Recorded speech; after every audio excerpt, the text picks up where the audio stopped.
Assalamualaikum warahmatullahi wabarakatuh. Selamat pagi anak-anak. Salam sejahtera untuk kita semua. Semoga kita selalu dalam lindungan dan selalu diberikan kesehatan oleh Allah Subhanahu wa taala. Anak-anak, hari ini kita akan belajar materi lanjutan dari materi kerajinan budaya lokal Benda. Nah, untuk hari ini kita akan belajar sistem produksinya seperti apa. Nah, jangan lupa ya, nanti kalian catat materi-materi yang menurut kalian penting gitu ya. Nah, yang pertama kita belajar mengenai sistem produksi kerajinan dengan inspirasi budaya lokal Benda. Ada kerajinan batik. Inspirasi produk dari budaya lokal yang banyak dikembangkan hingga menjadi komoditi dari tiap daerah adalah produk batik banyak ditemukan, khususnya misalkan di kota-kota daerah Jawa ya, seperti Jawa, Jawa Tengah, Jawa Timur gitu. Jawa Barat pun ada batik khususnya, dan Bali gitu ya. Selanjutnya, cara pengerjaan kerajinan batik adalah dengan cara menutup bagian-bagian tertentu dengan lilin agar bagian itu tidak terwarnai ketika kain dicelupkan pada larutan pewarna. Batik dapat dibuat dengan cara menuliskan lilin pada kain dengan menggunakan canting sehingga disebut batik tulis. Jadi dibuat dulu ya sebelum diberikan tinta melalui canting. Jadi si kainnya tuh biasanya ditulis dulu menggunakan lilin gitu ya, diukir dulu gitu. Bahan-bahan yang digunakan untuk membuat batik tulis sebagai berikut. Bahan utamanya ya pasti kain ya. Di sini kainnya biasanya yang digunakan adalah kain yang warna polos, yaitu kain warna putih, lilin malam, dan yang ketiga pewarna tekstil. Selanjutnya ada alat-alat yang digunakannya nih. Tadi kan kita sudah ngebahas bahan-bahannya. Sekarang alat-alatnya yang digunakan apa aja? Nih, yang pertama ada kompor atau tungku api ya untuk memanaskan. Ada wajannya, ada canting. Canting itu seperti apa ya? Sendok gitu ya, sendok nanti tapi di ujungnya tuh bisa mengeluarkan tinta kecil gitu. Jadi udah diatur berapa ya ukuran tintanya yang harus keluar. Terus ada bak pewarna, ada tungku api, wajan besar. Membuat pola pada kain dan mencanting dalam membuat kain batik yaitu sebagai berikut. Nah, ini yang gambar ini yang sebelah kiri itu yang membuat polanya ya. Jadi polanya tuh dibuat dulu seperti apa, mau bentuknya seperti apa. Selanjutnya ketika polanya sudah jadi baru diberikan warna menggunakan canting itu. Produk batik tulis. Nah, batik merupakan warisan budaya Nusantara yang memiliki mutu yang tinggi. Hingga kini, batik masih terus digemari oleh masyarakat luas, baik dari dalam negeri maupun dari luar negeri atau mancanegara ya. Jadi batik itu sudah meluas gitu. Jadi tidak hanya di Indonesia saja, tapi orang-orang luar sana pun sekarang sering menggunakan batik gitu. Saat ini pewarna yang digunakan dalam pembuatan batik lebih modern seiring dengan banyaknya permintaan pasar dan teknologi tekstil yang semakin maju. Produksi kain batik pun semakin meningkat. Jadi semakin banyak permintaan dan penawaran dari konsumen-konsumen ya. Jadi pasar pun permintaannya banyak, otomatis produksi batik pun semakin banyak dan terpenuhi gitu. Nah, ada sekelas info nih. Sejak 2 Oktober 2009, batik telah diakui oleh UNESCO sebagai warisan kemanusiaan untuk budaya lisan dan non-bendawi dari Indonesia tentunya ya. Batik sering juga dijadikan cenderamata untuk para tamu negara yang berkunjung ke Indonesia. Salah satunya mantan Presiden Amerika Amerika Serikat ya. Jadi pada saat berkunjung ke Indonesia diberikanlah cenderamata ya berupa batik gitu. Selanjutnya yang tadi kita sudah belajar mengenai cara pembuatan batik seperti apa. Ini ada perencanaan usaha. Nah, selanjutnya harus direncanakan ya usahanya. Jadi kita mau usaha apa harus ada punya perencanaan supaya terstruktur usahanya dan bisa maju. Nah, perencanaan dan perancangan usaha merupakan faktor yang cukup menentukan karena akan dipandu dari proses awal usaha hingga berjalannya usaha.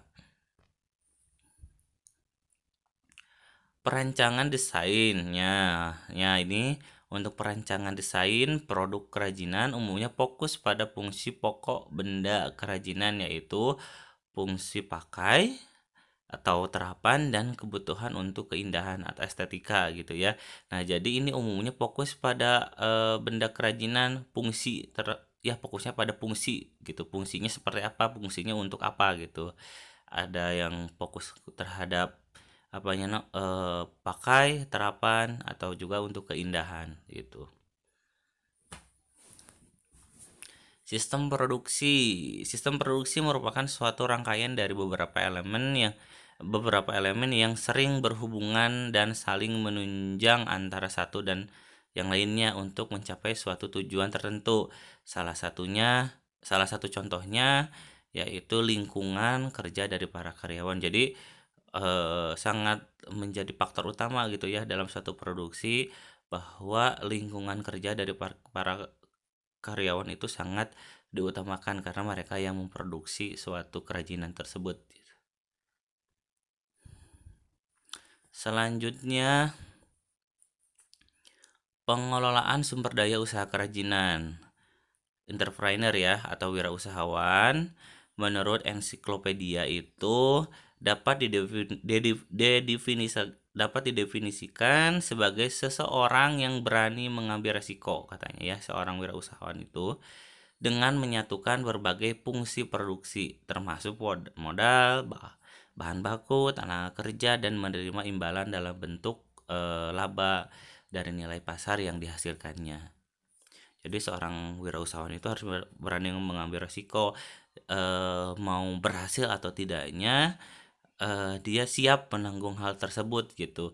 Nah, termasuk menyatukan berbagai fungsi kayak misalkan produksinya, terus modalnya, bahan bakunya, tenaga kerjanya sehingga dia akan menerima imbalan dalam bentuk laba atau keuntungan dari nilai pasar yang dihasilkan.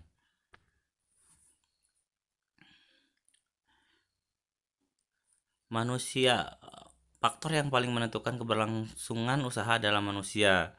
Nah, ini ada faktor-faktornya ya yang menentukan keberlangsungan usaha yaitu manusia karena memiliki peranan yang sangat penting dalam penentuan visi dan misi demi terwujudnya rancangan jangka pendek maupun jangka panjang perusahaan.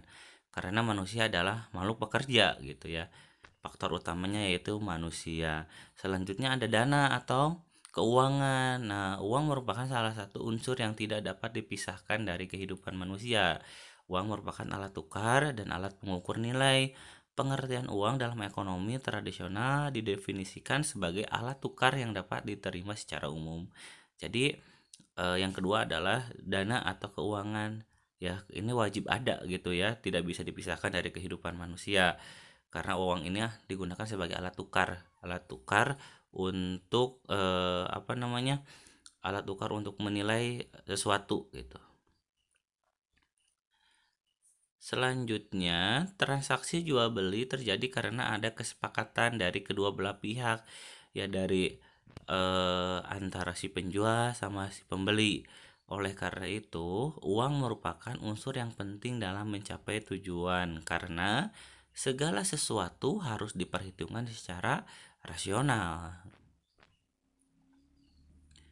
Material atau fisik. Nah, perusahaan besar atau home industry yang bergerak di bidang produksi berbahan lunak umumnya tidak menghasilkan sendiri bahan mentah yang dibutuhkan, melainkan membeli dari pemasok luar perusahaan.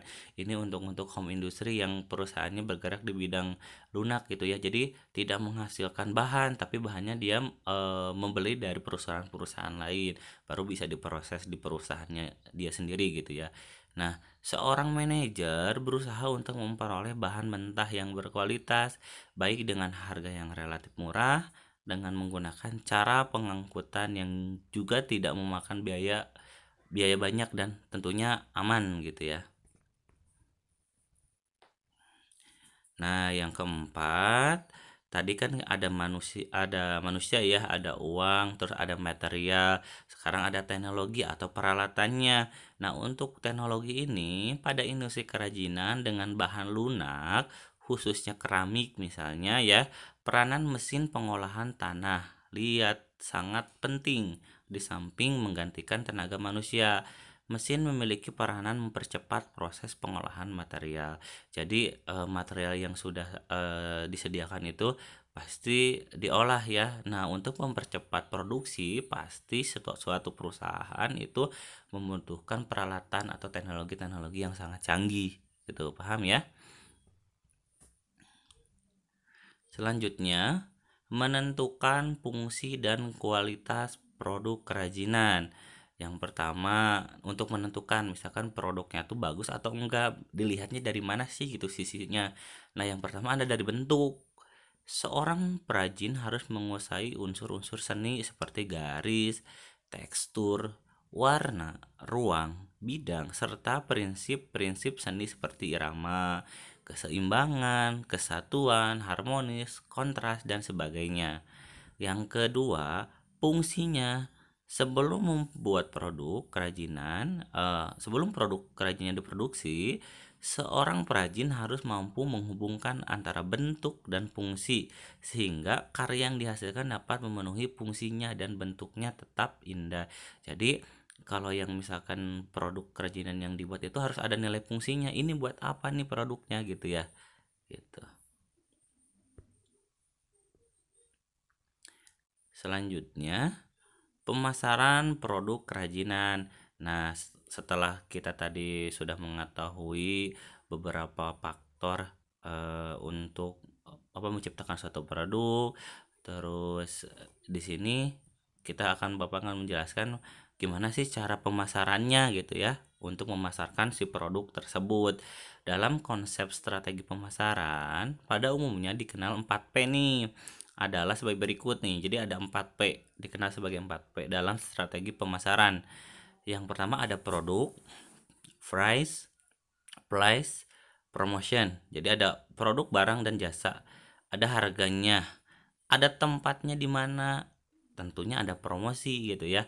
Nah, promosi ini bisa menggunakan media sosial, terus bisa menggunakan orang sebagai tenaga promosinya atau sales ya gitu. Tapi untuk sekarang sih kebanyakan perusahaan-perusahaan atau wirausahawan yang bergerak di bidang misalkan makanan ataupun pakaian, mereka mempromosikan menggunakan kebanyakan media-media sosial gitu ya, ada Instagram, YouTube, dan lainnya gitu.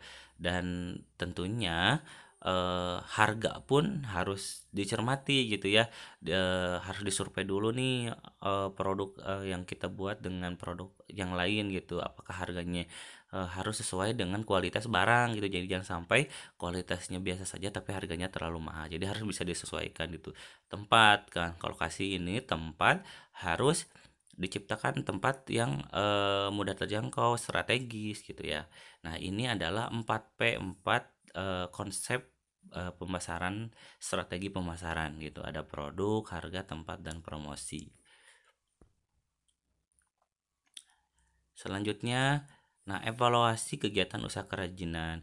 Jadi, setelah kita pemasaran tadi, produksi ya, pemasaran terus evaluasi. Harus dievaluasi apakah misalkan si penjualannya itu bagus, apakah produknya bagus, terus hasil penjualannya baik atau enggak, itu harus dievaluasi gitu ya. Melakukan evaluasi kinerja harus dilakukan dengan cara yang adil. konsisten dan objektif sehingga kepentingan karyawan dapat terlindungi.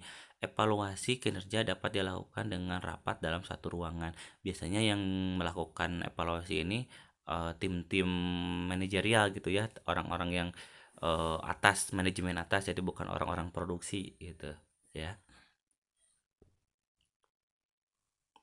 Baik, anak-anak, materi kerajinan lokal benda sudah selesai. Jadi hari ini kita sudah belajar banyak mengenai materi kerajinan lokal benda. Dari contoh kerajinannya ada batik ya, terus ada bagaimana cara produksinya, terus bagaimana tadi Bapak sudah menjelaskan bagaimana cara untuk pemasarannya seperti apa, sampai evaluasi di akhir gitu. Nah, mohon dicatat bagi ada yang kira-kira materi yang penting dicatat di buku catatan, karena nanti di akhir sekolah nanti bukunya akan dikumpulkan. Terima kasih, tetap jaga kesehatan, jaga jarak, jaga kebersihan, selalu gunakan masker ya. Terima kasih sekali lagi. Assalamualaikum warahmatullahi wabarakatuh.